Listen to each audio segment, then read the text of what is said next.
Let me show you what I've got going on, because I thought this time I'd start right at the beginning and show you transferring the image, because I've also had members ask me about that.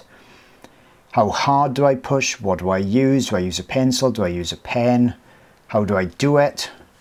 I've covered it in my earlier videos, but it's generally a step that I skip, and I pretty much expect people just to know how to do it, so it's a good time to revisit it. Let me talk through what I've got. I'm working on a magnetic whiteboard. It's not essential at all. It just means I can put magnets on things and move things around very easily. Okay, you can use masking tape, whatever you want to tape your drawing on, doesn't really matter. But I've got, it's nothing special about my whiteboard. There's loads and loads of them around. It's basically just a piece of metal as a board, and then I'm using these strong magnets. Secret is get the strongest magnets you can, okay, if you go that way. I'm working at around about 70 degrees, 60-70 degree angle, so that helps as well doing this. I've got my reference photo printed out. Now this could be a line art, whatever you want, okay. A tip is don't print this on good quality paper, because I'm using it to transfer the image, then it's being thrown out. Also, you don't want thick paper. If it's thick paper, it means I've got to push much harder with my pen or pencil. Okay, you don't want to be pushing hard on anything. So this is just regular cheap inkjet paper, printed out on standard quality. You can print it out in grayscale, black and white, full color, whatever makes it easier for you to see. Now you know, lots of artists use like line art. That's okay, but sometimes seeing the actual colors makes it easier again to see it. Okay, so you don't have to have a black and white image or line art or anything to start with, as long as you can see where you're going to go with. I'm using for this a white graphite transfer paper. Okay, this is the brand Royal Langnickel. It's nothing special at all. Okay, it's one that I can get easily in the UK. In the UK we've got a store called The Range, and this is usually there in their art and craft section, and it's really inexpensive. Okay, so it's a graphite paper. This particular one is white. It also comes in black, but that make, as I said, is nothing special at all. You get a cheap one. Okay, it should work just as well. I usually buy it in large sheets. This is 36 inches by 18 inches, just so that I can cut them down to suit. Okay, so that's that. I've got the printed paper reference, as you can see, and I've got my transfer paper underneath. Underneath that is my pastel mat paper. Okay, that's all I've got. Make sure the transfer paper is the correct way around. It will only transfer one way. So try it on a piece of scrap, or just do a couple of marks in the corner, test it, and then you know you've got the right side. Why am I using white? Well, I may want to indicate areas perhaps in between fur. So say perhaps I'm looking at that muzzle line that's quite faint there, or perhaps the line there of the musculature coming around. If I was doing those with black transfer paper, there's a good chance it will show up. Okay, even when I've got all the pastel on top, it could possibly show up. This way, if it shows up at all, it'll just be white and you won't notice it. So that brings you to another thing. Okay, what about the eyes? Because they're really dark, and I'll show you that in a moment. So to start with, I'm using just a regular ballpoint pen. Why do I use a pen rather than a pencil? Let me show you. If I grab just a pencil, if I'm going over the lines in pencil, okay, they can be very hard to see. And if the subject is darker than this, so say if I'm actually doing perhaps a bear or something like that, it can be really hard to see these lines because I'll be drawing on something that's brown. When I'm using a pen, as you can see, it's much easier to actually see the lines that I'm doing. Okay, they show up really well. Now, how hard do you need to push? Well, I'm just using about the same pressure as I would if I was writing. What you need to do is do a couple of lines like that, pull the paper back and see if your lines are showing up. Now you don't want thick, hard, heavy lines. Somehow or other, some of the members are pushing so hard that they've actually said on the Facebook group that they've indented the paper. Now pastel matte paper is really super resilient and tough, and I tried to indent it just to see what they are recreating and I couldn't even do it, so they must be really pushing hard. All you want is enough, okay, so you can actually see the line on your pastel matte paper. Nothing more than that. Okay, so I'll just pull it back. See, nothing more than a faint line. That's all you want. The fainter, the better. As long as you can actually see it yourself, that's all you want. Now these areas are darker, but it doesn't matter. I can go over with a white paper, white transfer paper, because pastel is going over all of it. And it's exactly the same as if I was doing an oil painting. Now, the amount of detail you put down is totally up to you. If you've got a very complicated subject, you may want to put lots and lots of detail down so you don't get confused and lost in the drawing. I'm not even going to be doing any of this, but I'm just showing you the transfer method. Okay, because all I'm going to do, because the Patreon member is going to be drawing this himself, I don't want to spoil the drawing for him. I'm going to just perhaps draw this section, and then he can do his own drawing and do a wonderful job himself and take those techniques further. Okay, so that's what I want people to learn from this one, is more about how we actually start the process. I've got about, I don't know if it's 150 videos, pastel videos at the moment, and I try to make each one educational in its own way, rather than trying to keep repeating things. Okay, I've never been in it just to show off what I can do. I'm trying to actually give you guys the tools so that you can create your own drawings and spend a lot more time on them than I do.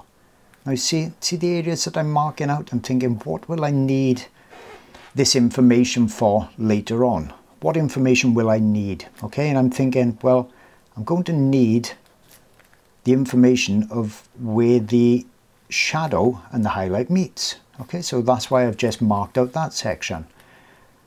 What else is going to help me where those darks are? Now I know it's going to leave a light mark because I'm using white transfer paper, but it's going to indicate where these things live on the drawing.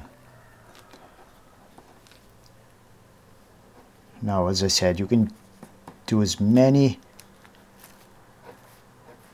helpful marks as you want yourself, as detailed as you want, but don't spend too much time, because all of this is going to go, okay? It's just there to help us. Don't get precious over this first fundamental drawing. This underlayer, you know, you could put that mark in. Now that could be done with the black transfer paper because it's got a black edge, or the white because it's white inside. Doesn't matter. You can do this line. And I'm not taking too much time doing it. Okay, so this will just show up and give us an idea when I start drawing where these elements will live, even though I'm not, as I said, doing the whole drawing this time. Okay, so that's given me all that information. I haven't done the nose because that's predominantly dark. I haven't done the eyes for the same reason. Now, is that enough? Let's take a look. Pull it back. Yep, it's light enough. I can see those markings quite well. And it's worth doing that before you start moving this reference photo. Okay, once you move this, everything can go out of position. If you want to add more of these marks later on. Of course, you can push harder if you want something to really stand out. That's another good reason for picking the reference up every now and again. Now I want to move this white paper, so I'm just pulling that up there. That's still holding onto the drawing, but that's loose. Okay, so I'll just pull that away, cast that to the side, and you probably put it somewhere neater. I'll just bring the black transfer paper, obviously I've got it the right way around, okay? The shiny side is the side that you want pointing downwards to your drawing. I can keep the reference still and bring that down. Okay, now let's put some of the dark marks on there as well.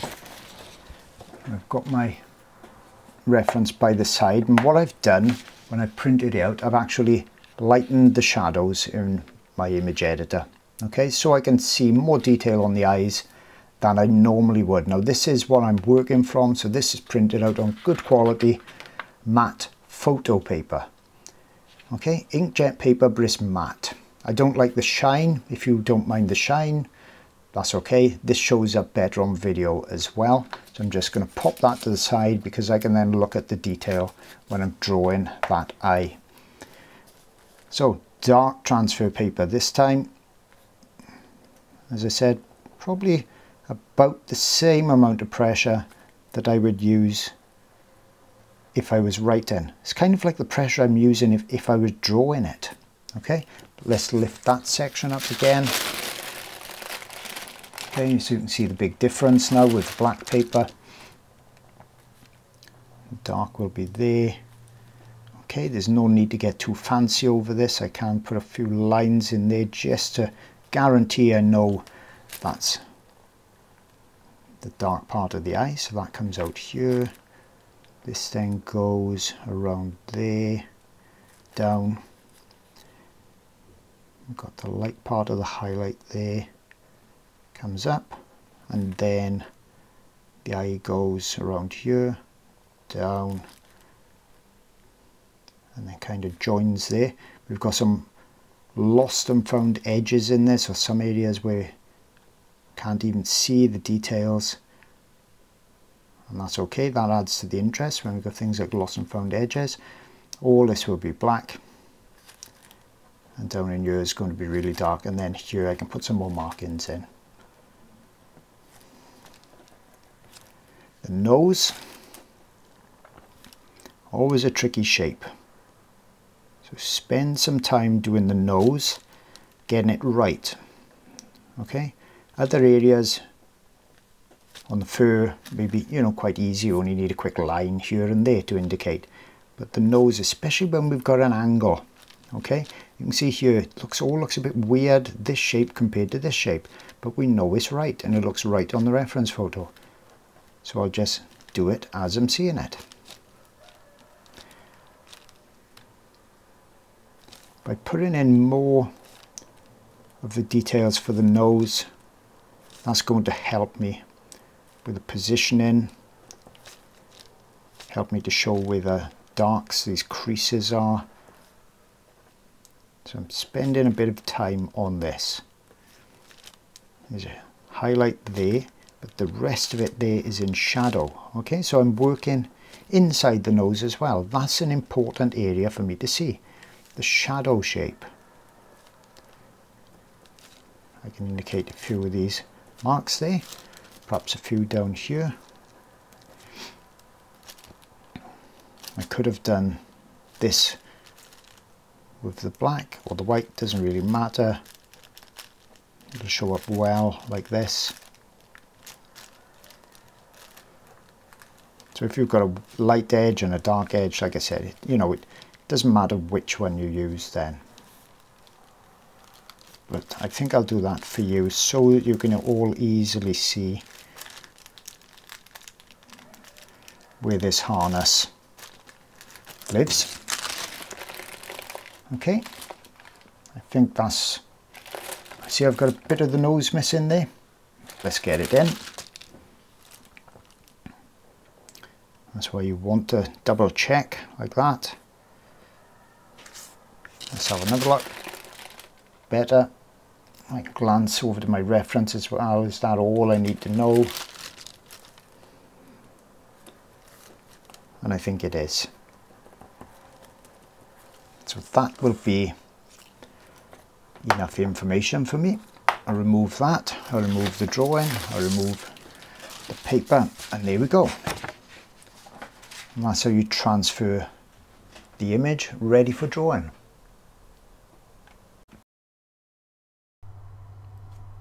Hope you've enjoyed this video and you now know exactly how to transfer your drawing, your reference photo over onto your pastel paper.